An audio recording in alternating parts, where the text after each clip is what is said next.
విజయవాడలో వరద ప్రభావిత ప్రాంతాలు క్రమంగా తేరుకుంటున్నాయి.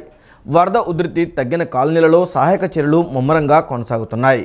బాధితులకు ప్రభుత్వం అడుగడుగునా అండగా నిలుస్తుంది. బాధిత ప్రాంతాల్లో వ్యాధులు ప్రబలకుండా వైద్య ఆరోగ్య శాఖ ఇంటింటి సర్వే చేసి మందులను అందజేస్తుంది. విజయవాడలోని వరద ప్రభావిత ప్రాంతాలను సాధారణ స్థితి నెలకొల్పే ప్రయత్నాలు తుది దశకు చేరుతున్నాయి. ఇవాళ సాయంత్రానికి ముంపు ప్రాంతాల్లో నీటిని పూర్తిగా వెళ్లగొట్టేలా ప్రభుత్వం ప్రయత్నిస్తోంది. విద్యుత్ కూడా 100% పునరుద్ధరించబోతోంది. బాధిత ప్రాంతాల్లో వ్యాధులు ప్రబలకుండా వైద్యారోగ్య శాఖ ఇంటింటి సర్వే చేస్తోంది. ఇవాళ కేంద్ర బృందం కూడా పర్యటించి తగిన సూచనలు ఇవ్వనుంది. బుడమేరు ముంపు ప్రాంతాల్లోని ఒక్కో కాలనీ సాధారణ స్థితికి చేరుకుంటోంది. ఇప్పటిదాకా 30,545 ఇళ్లు, దుకాణాలను శుభ్రం చేసినట్లు ప్రభుత్వం తెలిపింది. 66వ వార్డు సచివాలయాల పరిధిలో పారిశుధ్య నిర్వహణ 100% పూర్తవగా ముంపు ప్రాంతాల్లోని 90% ప్రధాన రహదారుల్ని పునరుద్ధరించి వినియోగంలోనికి తెచ్చారు. 421 కిలోమీటర్ల మేర డ్రైన్లలో చెత్త తొలగించారు. లోతట్టు ప్రాంతాల్లోని అపార్ట్మెంట్లు, సెల్లార్లోని నీటిని మోటార్లతో వెళ్లగొట్టే ప్రయత్నాలు ముమ్మరంగా సాగుతున్నాయి. వరద వీడిన ప్రాంతాల్లో ప్రభుత్వం ఎప్పటికప్పుడు సౌకర్యాలు కల్పిస్తోంది. ఇప్పటికే 95% విద్యుత్ను పునరుద్ధరించేసింది. జక్కంపూడి, కబేళా సెంటర్, సితారా రోడ్ తదితర ప్రాంతాల్లో పర్యటించిన విద్యుత్ శాఖ మంత్రి గొట్టిపాటి రవి నీటిలో మునిగిన సబ్ స్టేషన్లను పరిశీలించారు. మొత్తం 1000 మంది విద్యుత్ సిబ్బంది వరద ప్రాంతాల్లో పనిచేస్తున్నారని, జక్కంపూడిలోనే 400 మందిని మోహరించామని తెలియజేశారు. ప్రకాశం బ్యారేజ్కి నష్టం కలిగించేలా వైఎస్ఆర్సీపీ వాళ్లే బోట్లు వదిలారని సీఎం చంద్రబాబు ఆగ్రహం వ్యక్తం చేశారు. ప్రజలకు అన్యాయం చేయడానికి జగన్ చేయని కుట్రంటూ లేదని ధ్వజమెత్తారు. వరద బాధితులు మళ్లీ మెరుగైన జీవితం గడిపేందుకు అవసరమైన తోడ్పాటు అందిస్తామని భరోసా ఇచ్చారు. ఇంట్లో పాడైన వస్తువుల్ని బాగు చేసుకోవడానికి అర్బన్ కంపెనీ సహాయం తీసుకుంటామని అన్నారు. వరద ముంపునకు గురైన విజయవాడలో తొలి రోజు ప్రజల కళ్లలో బాధ కనిపిస్తే 9వ రోజు ప్రభుత్వంపై వారిలో నమ్మకం కనిపించిందని ముఖ్యమంత్రి చంద్రబాబు తెలియజేశారు. వరద బాధితులకు ఆర్థిక సాయం అందించి ఆదుకుంటామని హామీ ఇచ్చారు. వారంలో ఇన్సూరెన్స్ క్లెయిమ్ అందేలా చూస్తామని, మెకానిక్లను తీసుకొచ్చి వాహనాలు రిపేర్ చేయిస్తామని స్పష్టం చేశారు. విజయవాడలోని వరద ప్రభావిత ప్రాంతాల్లో సీఎం చంద్రబాబు వరుసగా 9వ రోజు పర్యటించారు. భవానీపురం, సితారా రోడ్డు, ఊర్మిళ నగర్, కబేళా సెంటర్లో బాధితుల్ని పరామర్శించారు. చనుమోలు వెంకట్రావు ఫ్లైఓవర్ మీదుగా చిట్టినగర్, అజిత్ సింగ్ నగర్ వెళ్లారు. వరద తీవ్రత తగ్గడంతో కారులోనే వెళ్లారు. ప్రతి చోట ప్రజలతో మాట్లాడి సహాయక చర్యల గురించి ఆరా తీశారు. డ్రైనేజీ, క్లీనింగ్ పనుల్ని పరిశీలించారు. కబేళా సెంటర్లో పలువురు మహిళలు తమకు ఉపాధి చూపించాలని కోరగా ఆయన సానుకూలంగా స్పందించారు. గత 9 రోజులుగా ప్రజలు వరద నీళ్లలో ఉన్నారని, వారి కష్టాలు వర్ణనాతీతమన్నారు. వారు తమ సర్వస్వాన్ని కోల్పోయారని, ఇంట్లో ఏమీ లేకుండా కట్టుబట్టలతో బయటకొచ్చారని తెలియజేశారు. వారికి కొంత ఆర్థిక సాయం చేస్తే తప్ప కోలుకునే పరిస్థితి లేదని, అందరికీ న్యాయం చేస్తామని స్పష్టం చేశారు. పరిస్థితుల్ని సాధారణ స్థితికి తీసుకురావడానికి అన్ని చర్యలు తీసుకుంటున్నట్లు వెల్లడించారు. 11,20,000 క్యూసెక్స్ నీళ్లు వస్తా ఉంటే ఆ స్పీడ్ లో వచ్చి ప్రాజెక్టు గుద్దే పరిస్థితికి వచ్చింది. అదే గాని కాలంను కొట్టుంటే, ఆ కాలం గాని తిరిగిపోయి ఉంటే ప్రాజెక్టే ఏడిపోయేది. 100 సంవత్సరాల కంటే ముందు కట్టిన ప్రాజెక్ట్ ఇది. ఏది బ్రిటిష్ వాళ్ళు కట్టిన ప్రాజెక్టు 1854లో వాళ్ళు కట్టారు. 1954 ఆ ప్రాంతంలో ప్రకాశం పంతులు గారు ఇది బాగా రిపేర్ అయ్యింది, ఇది పనిచేయదంటే మళ్లీ ఒక బ్యారేజ్, కుండే బ్యారేజ్ ఆయన కట్టాడు. దానికి కూడా 70 ఏళ్లు అయింది. 170 ఏళ్ల కొరకు కట్టిన ప్రాజెక్టు, ఈ ప్రాంత అభివృద్ధి కోసం పనిచేసే ప్రాజెక్ట్ ని ఇండియాలనుకుందరు నాకైతే తెలియదు. కానీ ఒకవేళ వాళ్ళకి బోట్స్ ఉంటే దాన్ని కాపాడుకోవాలి, ఇంట్లో కట్టేసుకోవాలా, లేకుంటే ఆ లంగర్లు వేసుకొని గట్టిగా నిలబెట్టుకోవాలా. ఆ లంగర్లు వేసుకొని నిలబెట్టకుండా అలాంటి బోట్లు ప్రాజెక్టు మీద పంపించారంటే ఏమన్నా నాకైతే అర్థం కాలేదు. ఇప్పుడు మా పనంతా ఒక పక్క వరదలపైన యుద్ధం చేయాలి, ఇంకో పక్క నేరస్తులపైన పోరాడాలి. కళ్ళు తెరిచి కళ్ళు మూసుకుంటే ఏం చేస్తారో తెలియదు వీళ్ళు. మీకు అన్యాయం చేయడం కోసం అన్ని విధాలా ప్రయత్నం చేస్తున్నారు. నేను మీకు న్యాయం చేయడం కోసం నేను ప్రయత్నం చేస్తామంటే, మా ఆఫీసర్లు వచ్చి ఇంత కష్టపడతామంటే వాళ్ళు కూడా వచ్చి చేసిన పాపాలు కొంతవరకైనా కడుక్కునే విధంగా మీ దగ్గరికి రావాల్సింది. కనీసం బురదలో తిరిగితే కొంచెమైనా వాళ్ళు కూడా భగవంతుడు కరుణిస్తాడు. కానీ బురదలో వచ్చి రాకుండా ఎక్కడో బెంగళూరులో ఒకరు కూర్చొని మన మీద బురదేసే పరిస్థితికి వస్తున్నారు. ఇవి తలుచుకుంటే చాలా బాధేస్తుంది. ఇలాంటి వాళ్ళు కూడా రాజకీయాల్లో ఉన్నారా అని మొట్టమొదటిసారి చూస్తున్నా. 50 సంవత్సరాల తర్వాత 45 ఏళ్లు చూశాను.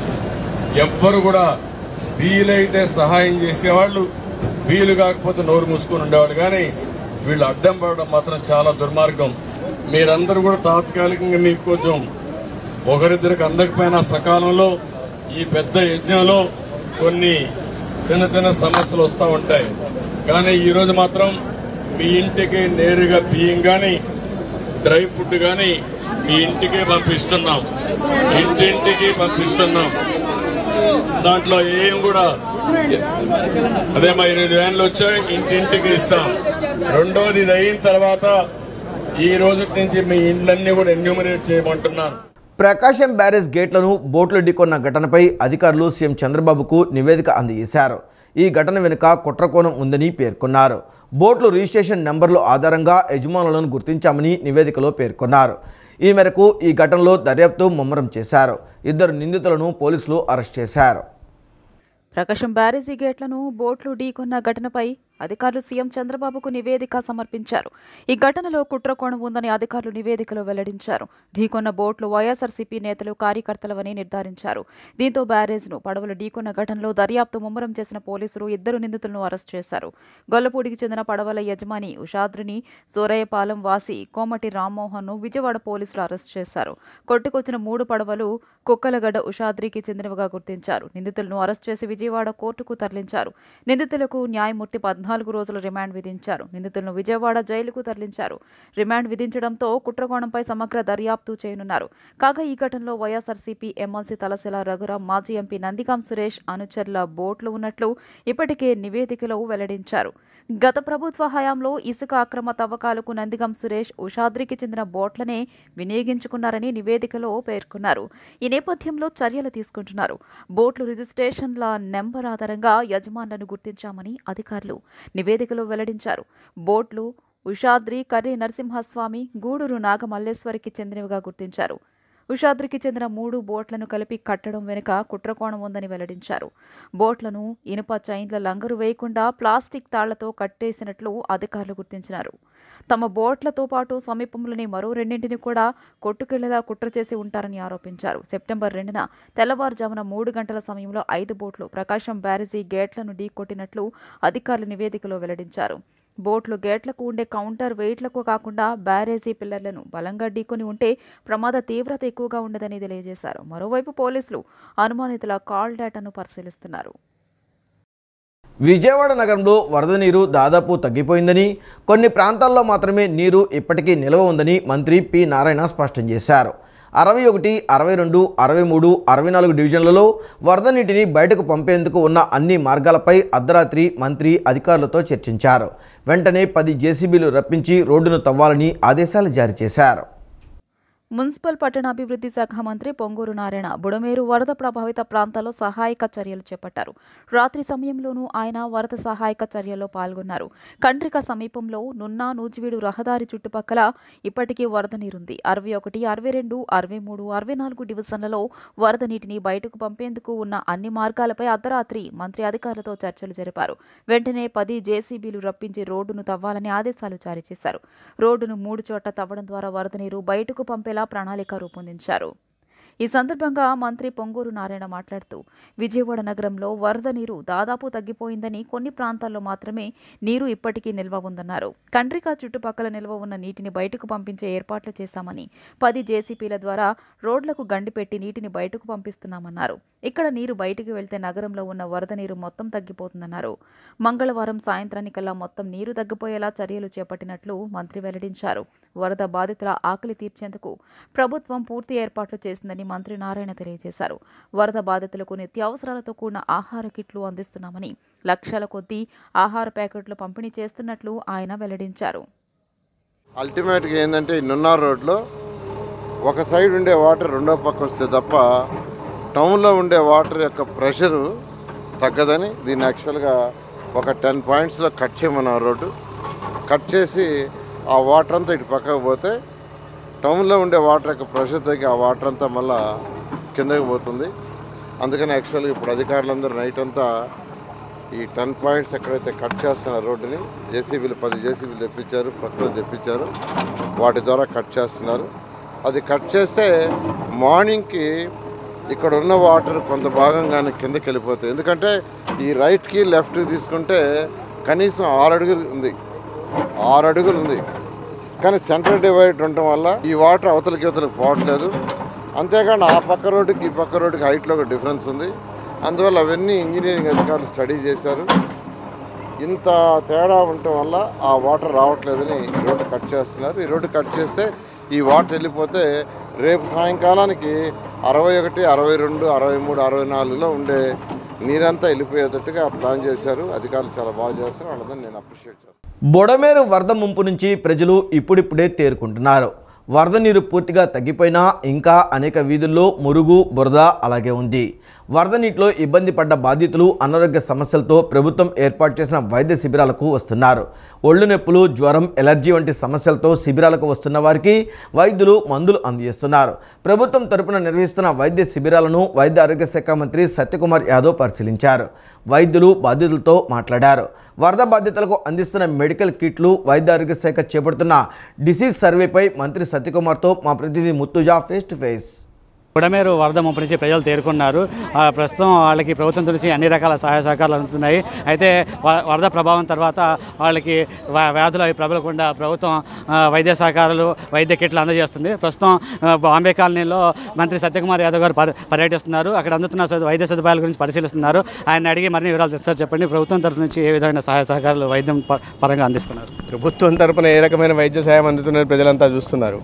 ఒక్కొక్క వార్డుకి మంత్రుల దగ్గర నుంచి సీనియర్ ఐఏఎస్ ఆఫీసర్ల దగ్గర నుంచి పొలిటికల్ లీడర్షిప్ దాకా ప్రతి ఒక్కరు అన్నీ పర్యవేక్షిస్తూ ఇబ్బందులు కలగకుండా చూస్తున్నారు. మంచినీరు కానీ లేదా భోజన వసతులు కల్పించడం కానీ, ఇప్పుడు నీరు తగ్గిన దృష్ట్యా డ్రై రేషన్ ఇవ్వడం కూడా జరుగుతూ ఉంది. ఇవన్నీ కాకుండా వైద్య శాఖ నుంచి ప్రత్యేకంగా మందులు ప్రతి ఇంటికి ఎమర్జెన్సీ మెడిసిన్ అందజేయడం జరిగింది.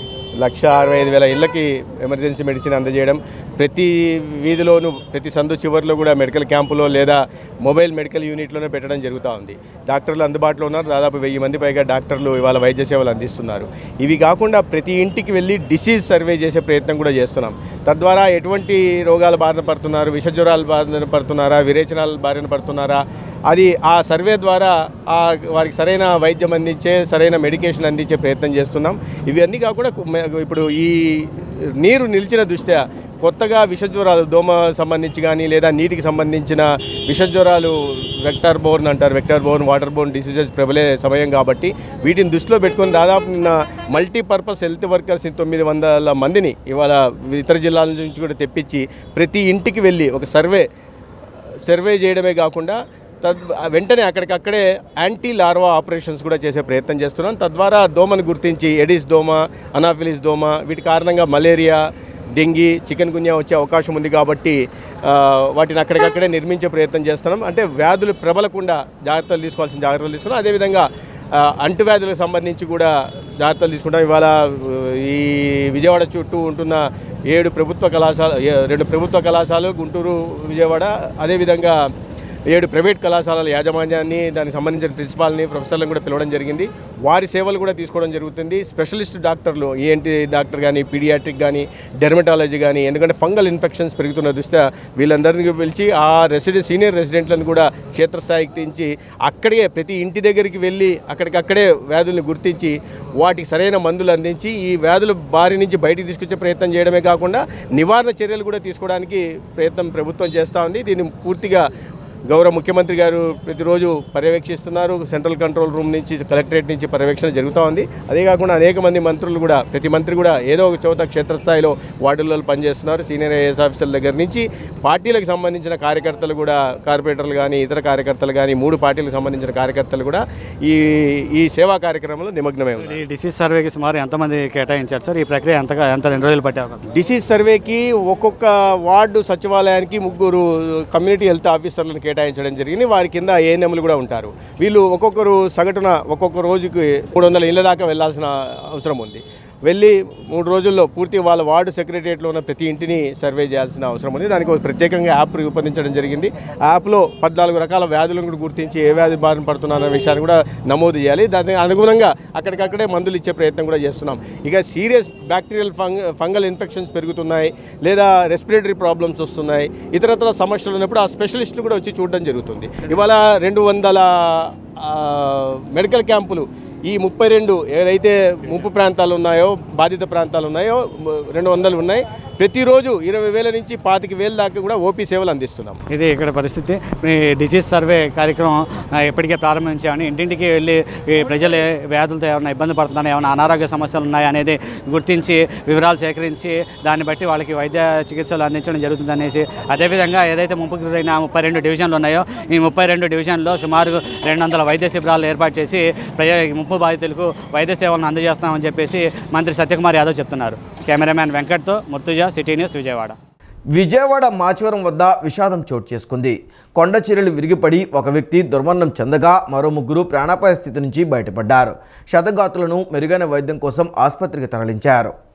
నగరంలోని మాచవరం మోడర్న్ సూపర్ మార్కెట్ పక్క సందు డేరంగుల వెంకటస్వామి వీధిలో కొండచర్యలు విరిగిపడి ఇజ్ఞాన రాము అనే వ్యక్తి మృతి చెందగా మరో 3 గాయపడ్డారు. దేవినేని నగర్ కొండపై నివాసం ఉండే ఈ 4 దినసరి కూలీలు ఉదయం డేరంగుల వెంకటస్వామి వీధి కొండ పక్కనే ఉన్న చెట్లను నరుకుతున్నారు. కూలీలు పనిలో నిమగ్నమైన సమయంలో ఒక్కసారిగా కొండ చర్యలు విరిగిపడ్డాయి. మొత్తం 4 కూలీల్లో 3 కూలీలు తప్పించుకోగా ఇజ్ఞాడరాముపై రాళ్లు పడి అక్కడికక్కడే ప్రాణాలు కోల్పోయారు. సమాచారం అందుకున్న మాచవరం పోలీసులు, రెవెన్యూ, మున్సిపల్ సిబ్బంది ఘటనా స్థలానికి చేరుకుని రాళ్ల కింద పడిన రాము మృతదేహాన్ని బయటకు తీసి ప్రభుత్వ ఆసుపత్రి మార్చురికి తరలించారు. తూర్పు నియోజకవర్గ ఎమ్మెల్యే గద్దె రామ్మోహన్, టీడీపీ నేత బొప్పన రవికుమార్ ప్రమాద స్థలానికి చేరుకున్నారు. ఈ సంఘటనని పరిశీలించారు. మరణించిన రాము కుటుంబ సభ్యులను ఓదార్చారు. మృతుడు రాము కుటుంబానికి అండగా ప్రభుత్వం నుంచి నష్టపరిహారాన్ని అందజేస్తామని తెలియజేశారు. కొండాంచుల నివాసం ఉండటం వలన ఈ ప్రమాదాలు జరుగుతున్నాయని సీఎం చంద్రబాబు నాయుడు సహకారంతో భవిష్యత్తులో ఎలాంటి ప్రమాదాలు పునరావృతం కాకుండా పటిష్టమైన చర్యలు తీసుకుంటామని ఎమ్మెల్యే గద్దె రామ్మోహన్ తెలియజేశారు. ఉదయం 11:30 మా నాన్న కొండచర్యలు విరిగిపడి మరణించారు. పోలీసులు సమాచారం ఇచ్చారని మృతుడు కుటుంబ సభ్యులు, బంధువులు తెలియజేశారు. ప్రతిరోజు కూలీ పనులు చేసుకుంటూ జీవనం సాగిస్తున్నామని ప్రభుత్వం ఆదుకోవాలని కోరుతున్నారు. మాచవరం పోలీసులు విరిగిపడిన కొండ చర్యల వద్ద సహాయక చర్యలు చేపట్టారు.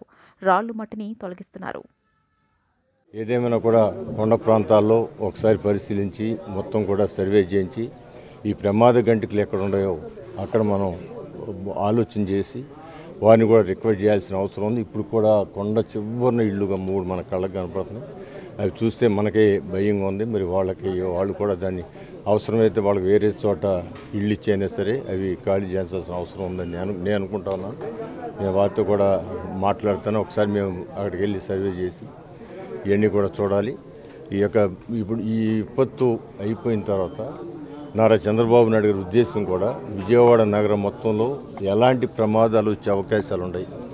నీటి ద్వారా అంటే కృష్ణానది, బుడమేరు ద్వారా అంటే బుడమేరు, అదేవిధంగా కొండ ప్రాంతంలో ఇలాంటి కొండ చర్యలు, ఈ 3 మీద ఒక సమీక్ష చేసి అధికారులందరూ కూర్చోబెట్టి రానున్న కాలంలో ఇలాంటివి జరగకుండా చూడటానికి ఏ నిర్ణయాలు చేయాలో చేయడానికైనా బుడమేరు మొత్తం ఆక్యుపేషన్ అంతా ఖాళీ చేయటం కానివ్వండి, కొండ ప్రాంతంలో ఈ ప్రమాద గంటికలు ఉన్న చోట ఖాళీ చేసి వాళ్ళకి ఇల్లు ఇవ్వటం కానివ్వండి, ఇవన్నీ కూడా నిర్ణయాలు తీసుకుంటారు. ఆ నిర్ణయాల తర్వాత మనకి ఇలాంటి ప్రమాదాలు జరగకుండా కాపాడటానికి ప్రయత్నం చేయడం జరుగుతుందని తెలియజేస్తాం. ఉప ముఖ్యమంత్రి పవన్ కళ్యాణ్ స్ఫూర్తిని క్షేత్రస్థాయికి తీసుకెళ్లి మరింత అంకితభావంతో పనిచేద్దామని రాష్ట్ర ఆహార, పౌర సరఫరాలు, వినియోగదారుల సేవా శాఖల మంత్రి నాదెండ్ల మనోహర్ పిలుపునిచ్చారు. సర్పంచ్లు తమ ప్రాంతాల్లో సత్వరం పారిశుద్ధ్య, ఆరోగ్య పరిస్థితులు సమన్వయం కోసం పవన్ కళ్యాణ్ ఇచ్చిన నిధులు వినియోగించుకోవాలని సూచించారు. వ్యక్తిగతంగా తన వంతుగా వరద ప్రభావిత ప్రాంతాలైన 400 పంచాయతీలకు ఒక్క పంచాయతీకి ₹1,00,000 వంతున 14 కోట్ల రూపాయల విరాళం ప్రకటించిన ఉప ముఖ్యమంత్రి పవన్ కళ్యాణ్ స్ఫూర్తిని క్షేత్రస్థాయికి తీసుకెళ్లి మరింత అంకితభావంతో పనిచేద్దామని రాష్ట్ర ఆహార, పౌర సరఫరాల, వినియోగదారులు సేవా శాఖల మంత్రి నాదెండ్ల మనోహర్ పిలుపునిచ్చారు. గుంటూరు జిల్లా తెనాలి పట్టణంలోని కళ్యాణ మండపంలో నిన్న సాయంత్రం పవన్ కళ్యాణ్ ఇచ్చిన విరాళాలను పంచాయతీ సర్పంచులకు అందించే కార్యక్రమంలో ఆయన మాట్లాడుతూ గతంలో ప్రతిపక్షంలో ఉన్న సమయంలోనూ రాష్ట్రంలో కౌలు రైతుల ఆత్మహత్యలకు ఆవేదన చెంది ప్రతి బాధిత కుటుంబానికి ₹1,00,000 అందించేలా ప్రణాళిక తయారు చేసుకుని తొలుత ఆయనే 5 కోట్ల రూపాయల విరాళంగా ఇచ్చిన విషయాన్ని గుర్తు చేశారు. సర్పంచులు తమ ప్రాంతాల్లో సత్వరం, పారిశుద్ధ్య, ఆరోగ్య పరిస్థితుల సమన్వయం కోసం ఈ నిధులు వినియోగించాలని సూచించారు. ఈ కార్యక్రమంలో బాపట్ల ఎంపీ కృష్ణప్రసాద్, వేమూరి ఎమ్మెల్యే నక్క ఆనందబాబు మాట్లాడారు. 6 మండలాలకు చెందిన 25 మంది సర్పంచులకు ₹1,00,000 వంతున చెక్కులు అందించారు. గత వైకాపా పాలనలో పేరుకే తాము సర్పంచులుగా ఉన్నాం తప్ప ఎటువంటి అధికారులు, నిధులు లేకుండా చేశారని, వీధి దీపాలు కూడా వేయించుకోలేని పరిస్థితి నెలకొందని పలువురు సర్పంచులు తమ ఆవేదన వ్యక్తం చేశారు.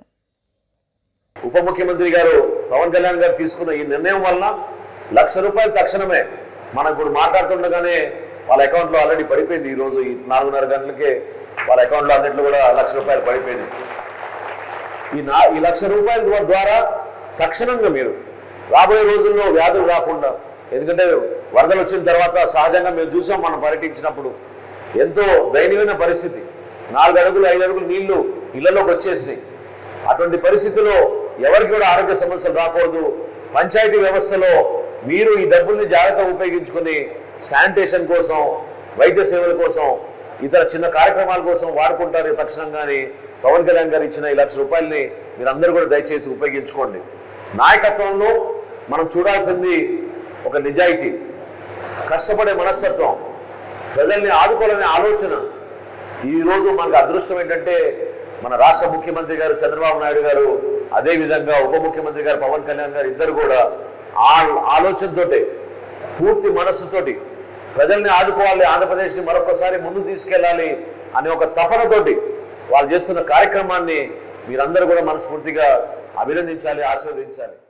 వరద తగ్గుముఖం పట్టడంతో విజయవాడలో సహాయక చర్యలు ప్రభుత్వం వేగవంతం చేసింది. రాష్ట్రంలోని వివిధ ప్రాంతాలను మున్సిపల్ వర్కర్లు విజయవాడ చేరుకొని సుమారు 7,000 మంది పారిశుద్ధ్య పనులపై దృష్టి సారించారు. విజయవాడ నగరంలో లోతట్టు ప్రాంతాల్లోని పాయకాపురంలోని పలు ప్రాంతాల్లో 9 రోజులుగా ఉన్న నీటిని తొలగిస్తున్నారు. వరద కారణంగా పాయకాపురం ప్రాంతం పూర్తిగా జలమయమైంది. మోకాల లోతు నీరు చేరి ప్రజలు బయటకు రావడానికే తీవ్ర ఇబ్బందులను ఎదుర్కొన్నారు. ఇప్పుడిప్పుడే వరద తగ్గుముఖం పట్టడంతో వరద ప్రభావిత ప్రాంతాల్లో వేగంగా సహాయక చర్యలను ప్రభుత్వం వేగవంతం చేసింది. విజయవాడ నగరపాలక సంస్థ సహకారంతో ముంపు ప్రాంతాల్లో మోటార్ల సాయంతో నీటిని వేరే ప్రాంతానికి తోడిస్తున్నారు. దీంతో పాటు అధికారులు కాల్వల్లోని పూడిక తీయించడంతో పాటు బ్లీచింగ్ చల్లిస్తున్నారు. రోడ్లపైకి చేరిన ఇసుక, మట్టి, బురద, మురుగును పారిశుద్ధ్య కార్మికులు తొలగిస్తున్నారు. ఇళ్లు, ప్రభుత్వ కార్యాలయాలు, వ్యాపార సంస్థలు, దుకాణాలు పూర్తిగా నీట మునిగాయి. వరద తగ్గుముఖం పట్టడం అవన్నీ బయటపడుతున్నాయి. ఇతర ప్రాంతాలకు వెళ్లిన ప్రజలు తిరిగి వచ్చి తమ ఇళ్లను శుభ్రం చేస్తున్నారు. వరదల అనంతరం ప్రబలే వ్యాధుల పట్ల ప్రభుత్వం అప్రమత్తమయ్యి మొత్తం బ్లీచింగ్ ద్రావణాన్ని చల్లిస్తున్నారు. రైతు ఆరో ప్రాణంగా సాగు చేసిన పంటను వరద తుడిచిపెట్టేసింది. కోట్లాది రూపాయల పెట్టుబడులను మట్టిలో కలిపేసింది. అప్పులు తీర్చే మార్గం తెలియక అన్నదాత కుమిలిపోతున్నాడు. మట్టి, ఇసుక మెట్టలతో నిండిన పొలాలను చూసి రైతులు వెలువెల్లాడిపోతున్నారు. కృష్ణానది వరదలు ఉమ్మడి గుంటూరు జిల్లా రైతుల వెన్నువిరిచాయి. కృష్ణా పశ్చిమ డెల్టాలో ప్రధానంగా వరి పంట బాగా దెబ్బతింది. గుంటూరు వాహిని, మురుగు కాలువలు, వాగులు ఉప్పొంగడంతో ఎక్కడికక్కడ గండ్లు పడి వరి పొలాల్ని ముంచెత్తింది. మెట్ట ప్రాంతంలో వాగుల ఉధృతికి పత్తి, మిరపతో పాటు నువ్వులు, మినుము, పెసర, సోయాబీన్ వంటి పంటలు నీట మునిగాయి. లంక గ్రామాల్లోనైతే ఒక్క పంట కూడా మిగల్లేదు. పెట్టుబడి మొత్తం వరదపాలై చిల్లిగవ్వ చేతికి రాని దయనీయ స్థితి. జిల్లా వ్యాప్తంగా 38,000 హెక్టార్లలో పంటలకు నష్టం వాటిల్లిందని వ్యవసాయ శాఖ ప్రాథమికంగా అంచనా వేసింది. వరి, అరటి, పసుపు, కంద, నిమ్మ, జామ ఇలా ఏ పంట చేతికి వచ్చే పరిస్థితి లేదు. ఒకవేళ వచ్చినా దిగుబడులు దిగజారిపోవడం ఖాయమని రైతులు దిగాలు చెందుతున్నారు. లంక గ్రామాల్లో అరటి చెట్లు నేలవాలాయి.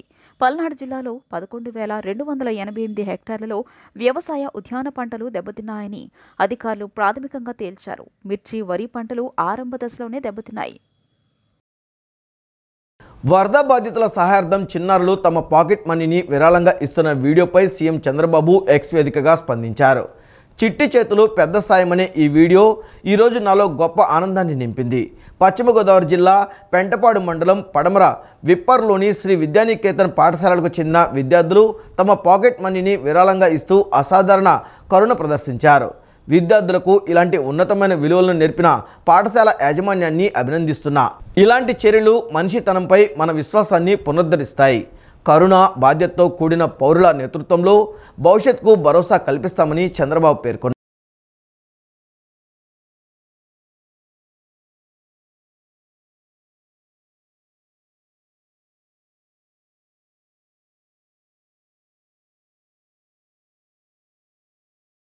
ప్రాంతాల్లో వ్యవసాయం మార్కెటింగ్ శాఖ ఆధ్వర్యంలో వరద బాధితులకు చౌకగా కూరగాయలు పంపిణీ చేస్తుంది. కేజీ కేవలం ₹5, ₹10కే అందిస్తున్నారు. వరద ప్రభావిత కాలనీల్లో సంచార రైతు బజార్ని నిర్వహిస్తూ కూరగాయలు అందజేస్తున్నారు. తక్కువ ధరకే కూరగాయలు చౌకగా ఇవ్వడం పట్ల ప్రజలు హర్షం వ్యక్తం చేస్తున్నారు. విపత్తు వేళ ప్రభుత్వం మాకు అండగా నిలుస్తుందని ప్రశంసలు కురిపిస్తున్నారు. గుంటూరు జిల్లా తాడేపల్లి పట్టణ పరిధిలోని కేఎల్రావు కాలనీలో విఘ్నేశ్వర ఫ్రెండ్ సర్కిల్ ఆధ్వర్యంలో వినాయక చవితి నవరాత్రులు ఘనంగా జరుగుతున్నాయి. ఈ సందర్భంగా నేడు అన్న సంతర్పణ కార్యక్రమం నిర్వహించారు. ఈ సందర్భంగా కమిటీ సభ్యులు మాట్లాడుతూ గత 5 ఏళ్లుగా వినాయక చవితి ఉత్సవాలు నిర్వహిస్తున్నామని అన్నారు. ఈ సంవత్సరం 1200 మందికి అన్నదానం నిర్వహించినట్లు తెలిపారు. బుధవారం సాయంత్రం మేళ తాళాలతో విద్యుత్ దీపాల కాంతులతో ఊరేగింపు నిర్వహిస్తామని తెలియజేశారు. ఈ వార్తలు ఇంతటితో సమాప్తం. నమస్కారం.